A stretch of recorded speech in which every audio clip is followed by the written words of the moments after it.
واتقوا یوما لا تجزی نفس عن نفس شیئا ولا يقبل منها شفاعة ولا يؤخذ منها عدل ولا هم ينصرون۔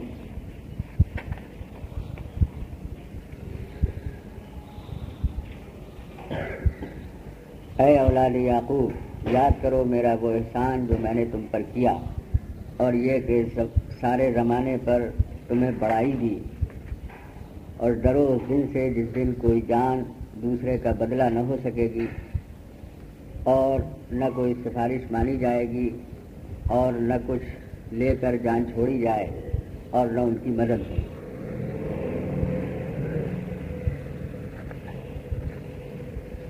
یہ آیت اس سے پہلے والے رکوع میں بھی گزر چکی ہے۔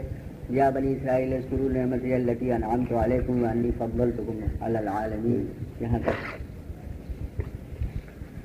اس کو مقرر لانا ہے تو تاکید کے لیے ہے، اور دوسرے فضیلت جو اللہ تعالیٰ نے بنی اسرائیل کو عطا کی، اس نعمت کو یاد دلایا گیا دوبارہ، اس لیے کہ وہ بہت بڑی عظیم نعمت ہے۔ لیکن یہ جب فرماتا ہے انی فضلتکم علی العالمین، سارے زمانے پر تمہیں بڑائی دی، تو اس سے یہ غلط فہمی نہ ہو کہ امت محمد صلی اللہ علیہ وسلم پر بھی انہیں فضیلت حاصل ہے، اس لیے کہ قرآن پاک میں خود دوسری جگہ فرمایا گیا کنتم خیر امت اخرجت للناس، کہ تم بہترین امت ہو جو لوگوں کے لیے نکالے گئے۔ لہذا مفسرین فرماتے ہیں کہ اس سے مراد یہ ہے کہ اپنے زمانے کے تمام لوگوں پر فضیلت دی گئی، یعنی حضرت موسیٰ علیہ السلام کے زمانے میں جو اور امتیں موجود تھیں، تو ان میں سے وہ بنی اسرائیل کے جو حضرت موسیٰ علیہ السلام پر ایمان لائے اور ان کے حکم پر چلے، تو جس وقت تک انہوں نے توریت پر عمل کیا اور اس میں تحریف نہیں کی، ان کو یہ فضیلت حاصل تھی کہ وہ اپنے زمانے کے تمام لوگوں پر فضیلت رکھتے تھے۔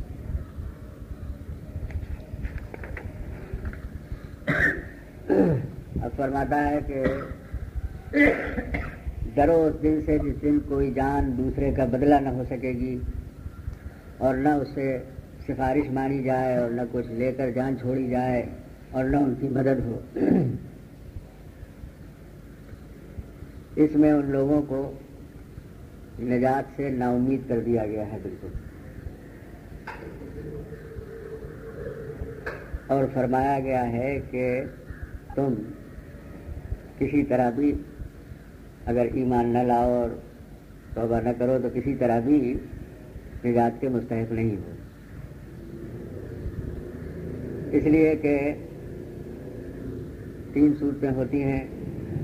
کوئی مجرم کسی جرم میں پھنس جائے تو یا تو قہراً اسے چھڑایا جاتا ہے کہ مثلا جس حاکم نے پکڑا ہے اس سے بڑا حاکم حکم دے کہ نہیں اسے چھوڑ دو، تو وہ چھوڑ دیا جاتا ہے، یا یہ ہوتا ہے کہ کوئی سفارش کرے تو چھوٹتا ہے، جس کا کچھ اثر و رسوخ ہو، تعلقات ہو، وہ سفارش کر دے تو چھوٹ جاتا ہے، یا کچھ جرمانہ ادا کر دے، وہ کچھ معاوضہ دے دے تو چھوٹ جاتا ہے۔ تو ان تینوں صورتوں کی نفی کر دی گئی کہ ان میں سے کوئی صورت بھی نہیں پائی جا سکتی۔ چنانچہ فرماتا ہے کہ لا یقبل منہا شفاعۃ، نہ کوئی سفارش مانی جائے، اور نہ کچھ بدلہ لے کر جان چھوڑی جائے، اور نہ ان کی مدد ہو۔ مدد ہونے سے یہ مراد ہے کہ کوئی جبراً و قہراً چھڑا دے، تو اللہ تعالیٰ پر تو کسی کا جبر و قہر چل نہیں سکتا، اس سے بڑا کوئی حاکم نہیں، سب سے بڑا حاکم وہ ہے، تو یہاں اس کا بھی سوال نہیں۔ اور کافر کے لیے سفارش بھی کسی کی قبول نہیں ہے۔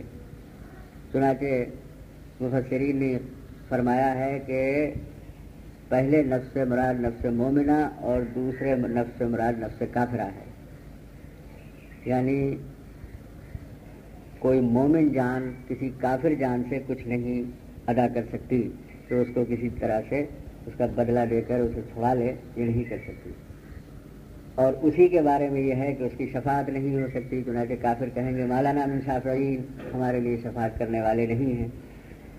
اس سے یہ بھی غلط فہمی نہ پیدا ہو کہ مطلقاً کسی کے لیے شفاعت نہیں ہے، مومنین کے لیے شفاعت ہے، جیسا کہ قرآن پاک کی آیات سے اور احادیث سے ثابت ہے کہ مومنین کی شفاعت ہوگی اور اللہ تعالیٰ قبول فرمائے گا اسے اور وہ بخشے جائیں گے. لیکن کافر سے نفی کر دی گئی مطلقاً شفاعت کی کہ اول تو ان کے لیے سفارش کرے گا نہیں کوئی، اور اگر کرے بھی تو قبول نہیں کی جائے گی، اور نہ ان سے کچھ بدلہ لیا جائے، یعنی فدیہ دے کر وہ اپنے آپ کو چھڑانا چاہیں. جیسے کہ پرانے زمانے میں قاعدہ تھا کہ جو جنگ کے دوران گرفتار ہو جاتے تھے تو وہ کچھ مال دے کر کے اپنی جان جو چھڑا لیا کرتے تھے. اس کو بھی فرما دیا گیا کہ لا یؤخذ منها عدل، نہ کچھ لے کر اس کی جان چھوڑی جائے، ولا هم ينصرون، اور نہ ان کی مدد ہو. اب اس کے بعد یہاں سے اللہ تعالیٰ نے بنی اسرائیل پر 10 احسانات اپنے گنائے ہیں.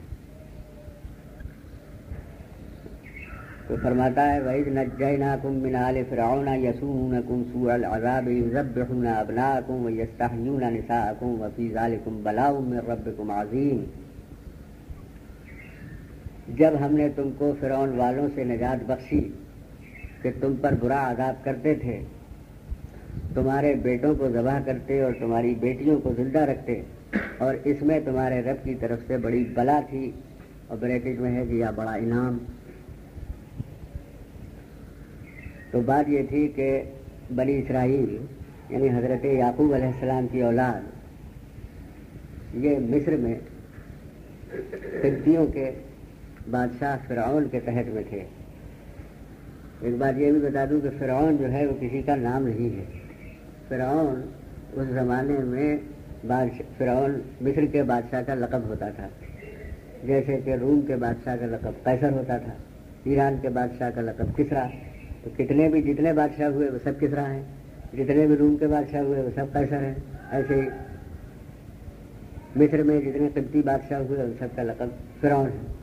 یہ فرعون جو حضرت موسیٰ علیہ السلام کے زمانے میں تھا، اس کا نام ولید ابن مسر ابن ریان تھا. 400 سال اس کی عمر ہوئی. اس کو اپنی طاقت اور دولت پر اتنا غرور ہوا کہ اس نے خدائی کا دعویٰ کر دیا.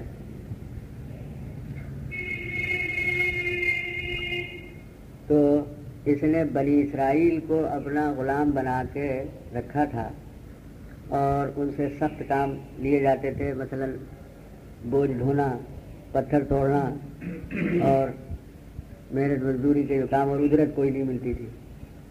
اس قسم کی مشقتیں ان کے ذمہ کر رکھی تھیں. ایک رات اس نے خواب میں دیکھا کہ مصر میں آگ لگی ہے اور اس آگ نے تمام لوگوں گھر جلا دیے، مگر بنی اسرائیل میں سے کسی کا کوئی گھر نہیں جلا.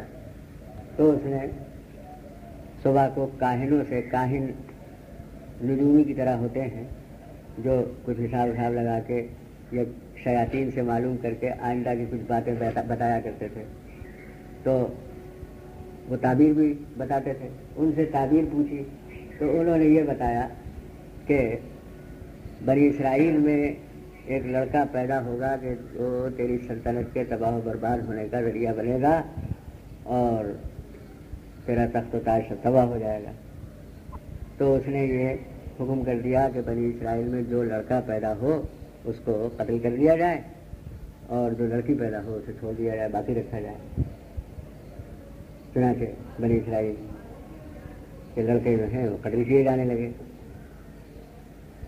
تو اسی کا ذکر ہے یہاں پر کہ اللہ تعالیٰ فرماتا ہے نجیناکم من آل فرعون، جبکہ ہم نے تم کو نجات دی فرعون والوں سے. اعلیٰ حضرت نے ترجمہ فرمایا فرعون والوں سے. لغت میں آل کے معنی اولاد کے آتے ہیں، سمجھ گئے آپ، لیکن مجازن اس کا استعمال جو ہے وہ آوان و انصار یعنی کسی شخص کے مددگاروں پر بھی ہوتا ہے. اور فرعون جو تھا یہ لاولد تھا، اس کے کوئی بیٹا نہیں تھا، کوئی اولاد نہیں تھی، لہذا یہاں آل فرعون سے مراد اس کے قوم کے لوگ جو اس کے مددگار تھے وہ ہیں. لہذا اسی لیے اعلیٰ حضرت نے فرمایا کہ فرعون والوں سے نجات بخشی. یسومونکم سوء العذاب، وہ تم پر برا عذاب کرتے تھے.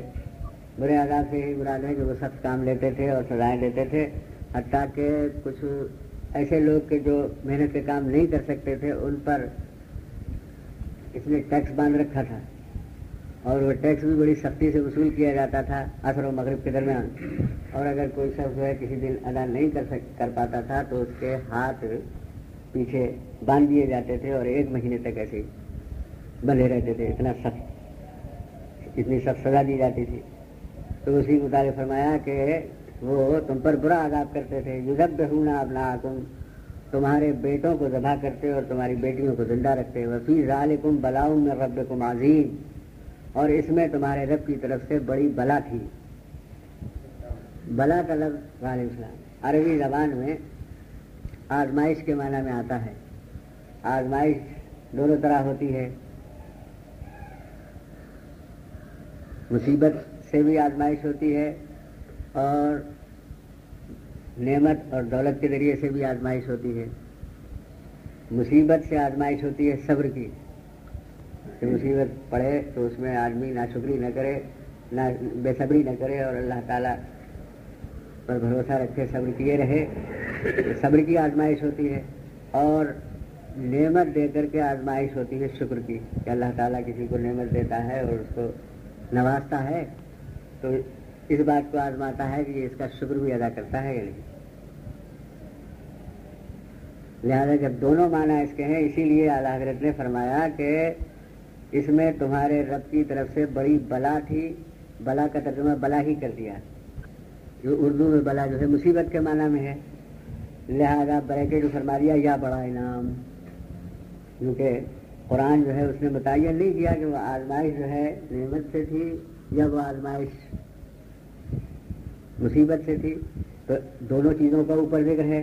نجات جو ہے وہ انعام ہے، اس نعمت کے ذریعے تمہاری آزمائش تھی کہ تم اس کا شکریہ ادا کرتے ہو یا نہیں، اور آل فرعون جو سخت عذاب انہیں دیا کرتی تھی وہ بلا تھی، لہذا ترجمے میں دونوں چیزوں کا ذکر ہوا۔ تو ایک انعام تو یہ ہو گیا اللہ کا۔ پھر فرماتا ہے وَإِذْ فَرَقْنَا بِكُمُ الْبَحْرَ فَأَنْجَيْنَاكُمْ وَأَغْرَقْنَا آلَ فِرْعَوْنَ وَأَنْتُمْ تَنظُرُونَ، اور جب ہم نے تمہارے لیے دریا پھاڑ دیا تو تمہیں بچا لیا اور فرعون والوں کو تمہاری آنکھوں کے سامنے ڈبو دیا۔ بات یہ ہوئی تھی کہ موسیٰ علیہ السلام نے فرعون کو تبلیغ کی اور اس کو سمجھایا کہ تم نے خدائی کا جو دعویٰ کیا ہے غلط ہے، اللہ وہ ہے کہ جس نے سب کو پیدا کیا ہے، خالق و مالک ہے، اور توبہ کرو، ایمان لاؤ، اور اس نے نہیں مانا، انکار کیا۔ بہت مدت تک یہ جدوجہد جاری رہی۔ اس کے بعد جو ہے اللہ کا حکم ہوا کہ تم بنی اسرائیل کو لے کر مصر سے چلے جاؤ۔ تو ایک رات حضرت موسیٰ علیہ السلام تمام بنی اسرائیل کو لے کر مصر سے روانہ ہو گئے۔ صبح کے قریب وہ پہنچے دریائے نیل کے پاس، بیچ میں دریائے نیل پڑتا تھا، شام کی طرف جانا تھا۔ ادھر فرعون کو پتہ چل گیا کہ تمام بنی اسرائیل جو ہے یہاں سے چلے گئے ہیں، لہذا وہ اپنے تمام فوجیوں کو لے کر بہت بڑا لشکر میں ساز و سامان کے تعاقب کے لیے نکلا۔ تو صبح ہوتے ہوتے وہ بھی پہنچ گیا۔ اب ان لوگوں نے دیکھا، بنی اسرائیل نے، کہ فرعون کا لشکر آ رہا ہے اور ادھر سامنے دریا ہے، تو بڑے پریشان ہوئے اور کہا کہ اب تو ہم پا لیے گئے، اب ہم بچیں گے نہیں، اس لیے کہ آگے جانے کا راستہ نہیں ہے اور پیچھے سے دشمن چلا آ رہا ہے۔ حضرت موسیٰ علیہ السلام سے عرض کیا، موسیٰ علیہ السلام نے دعا فرمائی اللہ تعالیٰ سے، تو حکم ہوا کہ تم اپنا عصا اس سمندر میں مارو۔ چنانچہ آپ نے اپنا عصا مارا تو اس میں 12 راستے بن گئے۔ تو بنی اسرائیل میں 12 قبیلے تھے، یعنی پانی جو ہے وہ بیچ بیچ میں رک گیا اور چوڑا راستہ بن گیا کہ جس میں سے ایک قبیلہ آسانی سے گزر گئے اور وہ جگہ خشک ہو گئی ان کے لیے۔ چنانچہ پھر حضرت موسیٰ علیہ السلام نے حکم دیا کہ اس میں ہو کر کے نکل جاؤ، تو بنی اسرائیل داخل ہوئے۔ تو اب انہوں نے یہ کہا کہ ہم ایک طرف ہمیں، دوسری طرف ہمارے دوسرے بھائی قبیلہ دوسرا ہے، ہمیں ان کے حال کی خبر نہیں ہوگی، انہیں ہمارے حال کی خبر نہیں ہوگی، اس لیے کہ بیچ میں تو پانی کی دیوار حائل ہے، تو کوئی ایسی ترکیب ہونا چاہیے کہ جو ہمیں وہ نظر آئے. تو حضرت موسیٰ علیہ السلام نے پھر دعا فرمائی تو وہ قدرت خداوندی سے اس میں روشن دان بن گئے اور وہ ایک دوسرے کو دیکھتے ہوئے باتیں کرتے ہوئے اس میں سے نکلتے گئے. جب تک انہوں نے دریا پار کیا ہے ادھر فرعون کا لشکر دوسرے کنارے پر آ گیا اور انہوں نے یہ دیکھا کہ راستے بنے ہوئے ہیں اور یہ لوگ جا رہے ہیں اس میں سے نکل کے. تو اس نے بھی حکم دے دیا, اس کی فوج بھی اس میں داخل ہو گئی. اب وہ داخل ہو کر کے جب بالکل بیچ میں پہنچی ہے, جب تک یہ لوگ اس کنارے کے پار ہو گئے تھے, بس حکم دے دیا گیا پانی کو کہ مل جائے. وہ پانی مل گیا اور فرعون اور اس کا تمام لشکر اس میں غرق کر دیا. اس احسان کو اللہ تعالیٰ یاد دلا رہا ہے اور فرماتا ہے کہ وَإِذْ فَرَقْنَا بِكُمُ الْبَحْرَ, اور جب ہم نے تمہارے لیے دریا پھاڑ دیا تو تمہیں بچا لیا اور فرعون والوں کو تمہاری آنکھوں کے سامنے ڈبو دیا.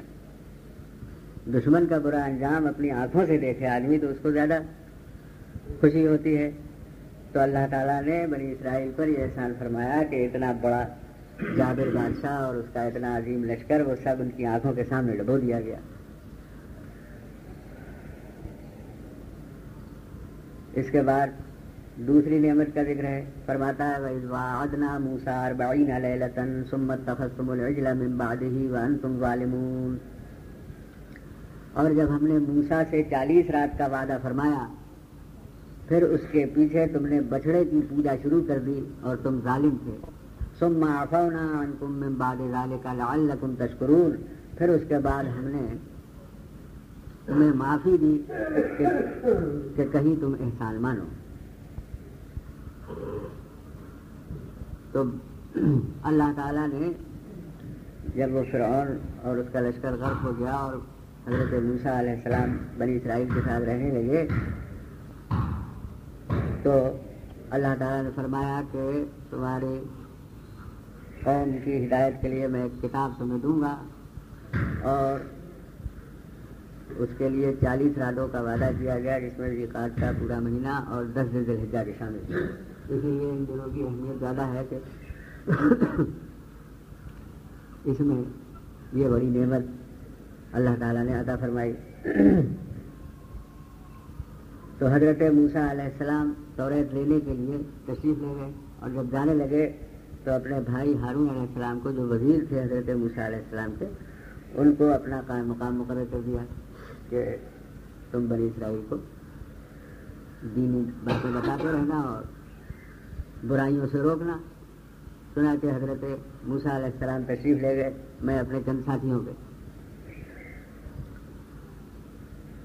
اللہ تعالیٰ نے حضرت موسیٰ علیہ السلام کو عطا فرمائی, لیکن اس دوران میں ایک شخص سامری نام کا تھا, اسی بنی اسرائیل کے قبیلے سے تھا کہ وہ جادوگر تھا اور سنار تھا, اور اس نے حضرت جبریل علیہ السلام کے گھوڑے کے کھر کے نیچے کی مٹی اپنے پاس رکھ چھوڑی تھی.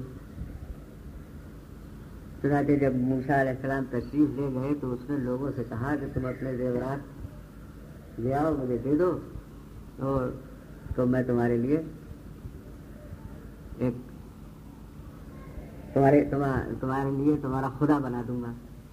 کچھ جاہل قوم تھی, چنانچہ انہوں نے ایسا ہی کیا. اس نے یہ کیا کہ وہ زیورات سے ایک بچڑا ڈھالا اور ڈھال کر کے اس کے منہ میں وہ راکھ گھوڑے کے کھر کی, جبریل علیہ السلام کے گھوڑے کے کھر کی وہ اس کے منہ میں ڈال دی. وہ گھوڑا جو ہے بچڑا جو ہے چیخنے لگا. تو یہ بڑی اسرائیل فوراً سجدے میں گر گئے اور اس کی پوجا شروع کر دی کہ یہ خدا. اس نے یہ دھوکہ دیا ان کو, یہ کہا کہ اگر موسیٰ علیہ السلام تو وہاں گئے ہیں ٹور پر اور خدا یہاں موجود ہے, دیکھو. چنانچہ وہ لوگ جو ہیں اس کی پرستش کرنے لگے. جب حضرت موسیٰ علیہ السلام واپس تشریف لایا, آپ کو بڑا جلال آیا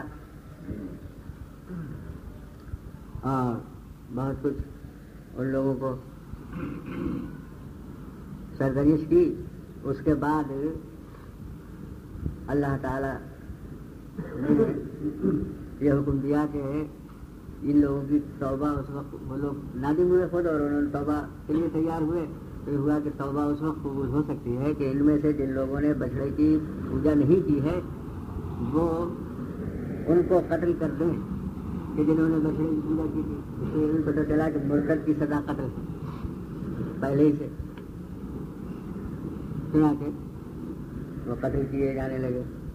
تو اب ان میں رشتے داریاں تھیں آپس میں، ایک دوسرے کو پہچانتے تھے. تو پھر انہوں نے آ کر کیا کہ ہمارا ہاتھ نہیں اٹھتا اور کیسے مارے، ہمارے رشتے کے لوگ ہیں. تو اللہ تعالیٰ نے ایک کالے رنگ کا بادل بھیج دیا جس سے اندھیرا ہو گیا، اور اس اندھیرے میں دن بھر وہ تلوار چلاتے رہے اور قتل کرتے رہے، یہاں تک کہ شام تک 70,000 قتل ہوئے.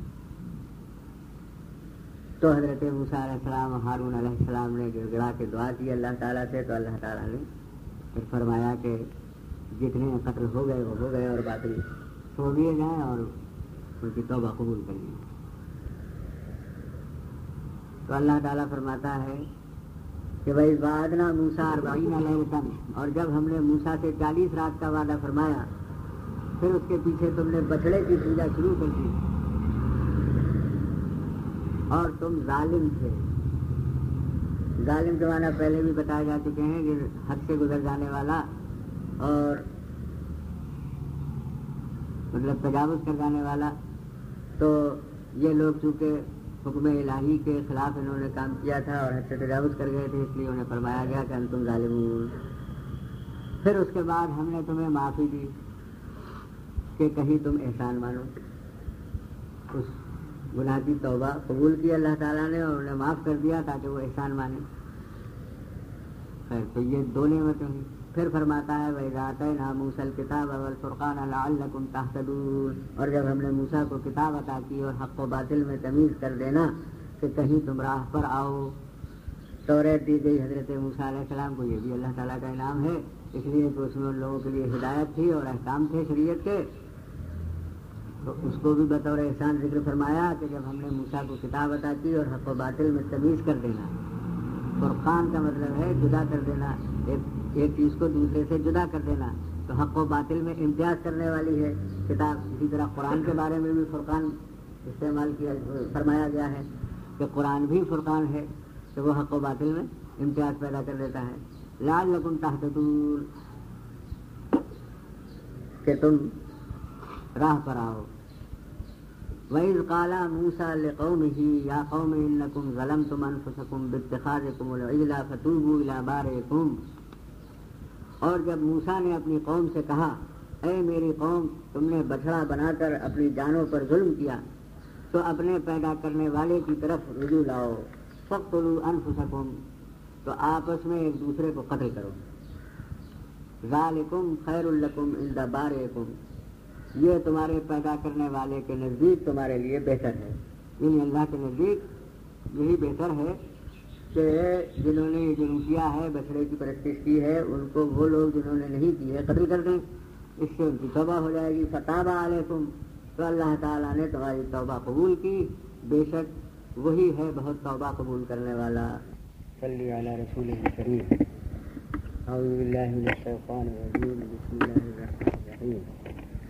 وَإِذْ قُلْتُمْ يَا مُوسَىٰ لَن نَّصْبِرَ عَلَىٰ طَعَامٍ وَاحِدٍ فَادْعُ لَنَا رَبَّكَ يُخْرِجْ لَنَا مِمَّا تُنبِتُ الْأَرْضُ مِن بَقْلِهَا وَقِثَّائِهَا وَفُومِهَا وَعَدَسِهَا وَبَصَلِهَا قَالَ أَتَسْتَبْدِلُونَ الَّذِي هُوَ أَدْنَىٰ بِالَّذِي هُوَ خَيْرٌ اهْبِطُوا مِصْرًا فَإِنَّ لَكُم مَّا سَأَلْتُمْ وَضُرِبَتْ عَلَيْهِمُ الذِّلَّةُ وَالْمَسْكَنَةُ وَبَاءُوا بِغَضَبٍ مِّنَ اللَّهِ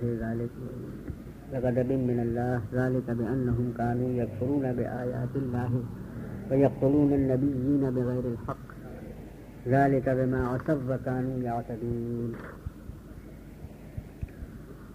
اوپر کی آیات میں بنی اسرائیل پر احسانات و انعامات فرمائے گئے، اس کا تذکرہ تھا.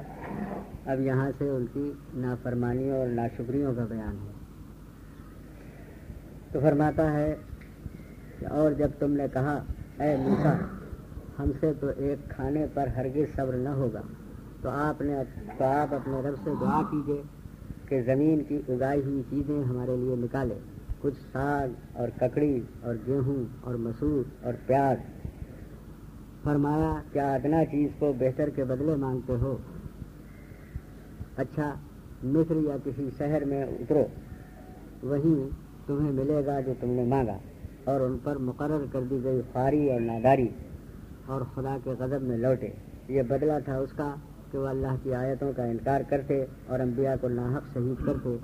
یہ بدلہ تھا ان کی نافرمانیوں اور حد سے بڑھنے کا اوپر گزر چکا ہے کہ وادی تیہ میں بنی اسرائیل پر من و سلوہ اترا کرتا تھا. کچھ عرصے تک تو اسے بڑے ذوق و شوق سے کھاتے رہے.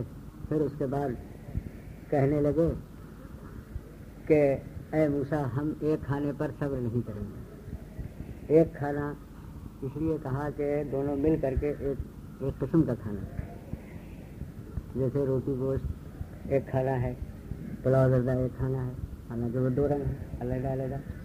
اسی طرح سے من و سلوہ دونوں ذائقے میں الگ الگ تھے مگر ایک ساتھ کھائے جاتے تھے اور ایک ہی وقت میں اترتے تھے. اس لیے انہوں نے یہ کہا کہ ہم ایک کھانے پر صبر نہیں کریں گے. آپ اپنے رب سے دعا کیجئے کہ وہ ہمارے لیے وہ چیز نکالے جو زمین اگاتی ہے، جیسے ساگ، ککڑی، گیہوں، مسور اور پیاز. تو یہ عام چیزیں، کیونکہ وہ لوگ جو ہیں اصل میں کسان زیادہ تھے اس میں اور ان کے مذاق کے مطابق یہی کھانا ہے. لہٰذا انہوں نے اسی کی فرمائش کی کہ آپ دعا کیجیے کہ یہ کھانے اللہ تعالیٰ ہم کو عطا کرے. قال تستبدلون الذی هو ادنی بالذی هو خیر. تو فرمایا، یعنی حضرت موسیٰ علیہ السلام نے فرمایا کیا ادنا چیز کو بہتر کے بدلے مانگتے ہو؟ ظاہر ہے کہ بن و سلوہ وہی بہترین کھانا تھا، اس کے بدلے میں یہ گھٹیا کھانا یہ مانگتے ہو.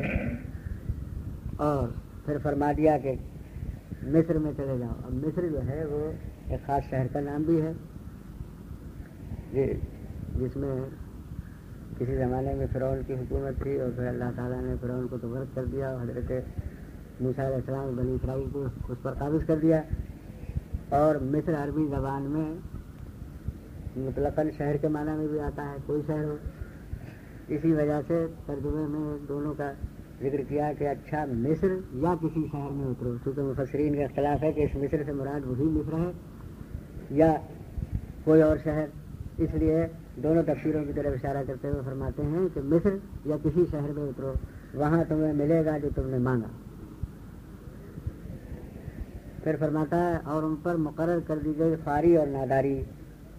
مطلب یہ ہے کہ ان کی مسلسل نافرمانیوں کی وجہ سے ان پر خواری اور ناداری مقرر کر دی گئی کہ وہ بہت ہی ذلیل ہو کر دنیا میں رہے عرصہ دراز تک. اور یہ کہ ناداری بھی رہی، اور ناداری ایک تو ظاہری ناداری یہ تھی کہ دولت کی کمی، اور دوسرے یہ کہ دولت اگر ہو بھی اور اس کے باوجود بھی یہودی جو ہے وہ اتنا بخیل ہوتا ہے کہ وہ اپنی دولت سے کوئی فائدہ نہیں اٹھاتا، تو وہ بھی ایک قسم کی ناداری ہی ہے. اس لیے کہ حدیث میں آیا ہے کہ اصلی دولت مندی جو ہے وہ دل کی دولت مندی ہے.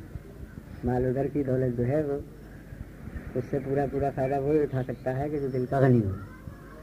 لہذا ان پر خواری اور ناداری مقرر کر دی گئی اور خدا کے غضب میں لوٹے. وباءوا بغضب من اللہ، خدا کے غضب میں لوٹے، یعنی اللہ تعالیٰ نے ان پر غضب فرمایا، ناراضی فرمائی. اور اس غضب کا سبب کیا تھا؟ تو فرماتا ہے ذالک بانہم قالوا یکفرون بآیات اللہ، کہ وہ اللہ کی آیتوں کا انکار کرتے اور انبیاء کو ناحق شہید کرتے. چنانچہ حضرت موسیٰ علیہ السلام کے بعد حضرت زکریا، حضرت یحییٰ اور حضرت عیسیٰ کو ان لوگوں نے شہید کیا. انبیاء کو شہید کرتے تھے بغیر حق کے. ذالک بما عصوا وکانوا یعتدون، یہ بدلہ تھا ان کی نافرمانیوں کا اور حد سے بڑھنے کا.